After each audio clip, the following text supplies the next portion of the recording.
مسلمانوں کی آج کی جو گفتگو ہے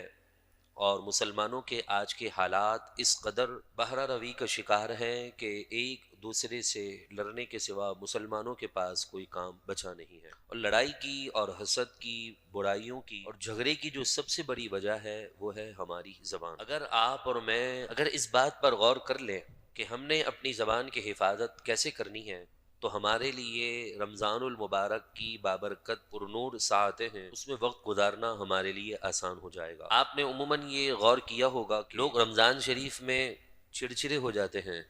جب دن کا وقت چڑھ رہا ہوتا ہے تو کنٹرول اور کچھ اپنے اعصاب پر قابو ہوتا ہے تو برداشت کر لیتے ہیں، جیسے جیسے وقت گزرتا رہتا ہے، ظہر اور پھر اس کے بعد عصر کا وقت قریب ہوتا ہے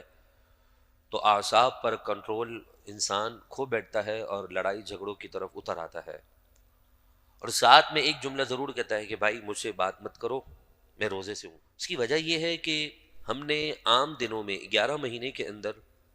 اپنی زبان پر کنٹرول نہیں رکھا۔ بہت سی برائیاں ایسی ہیں کہ جن کا تعلق جسم کے ساتھ ہے، اور ساری وہ برائیاں کہ جن کا تعلق جسم کے ساتھ ہے ان میں سب سے جو پہلا اسٹیپ ہے، جڑ ہے، وہ ہماری زبان ہے۔ یہی زبان انسان کو تخت پر لے آتی ہے اور یہی زبان انسان کو تخت سے پچھاڑ دیتی ہے۔ اسی زبان کی حفاظت کرنے پر رسول اللہ کی طرف سے جنت کی ضمانت ہے، اور اسی زبان کی حفاظت کرنے والا شخص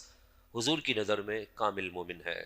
اسی زبان کی حفاظت کرنے والے کو اللہ تبارک و تعالی تقدیر پر کامل ایمان عطا کرتا ہے، اور اسی زبان کی حفاظت کرنے والے کو کامیاب لوگوں کے اندر شامل کیا گیا ہے۔ یہی زبان ہے کہ جس کو ہم اپنے کنٹرول میں رکھیں تو ہم عبادت کی لذت بھی حاصل کر سکتے ہیں، اور اسی زبان کو اپنے قابو میں رکھنے کی وجہ سے ہم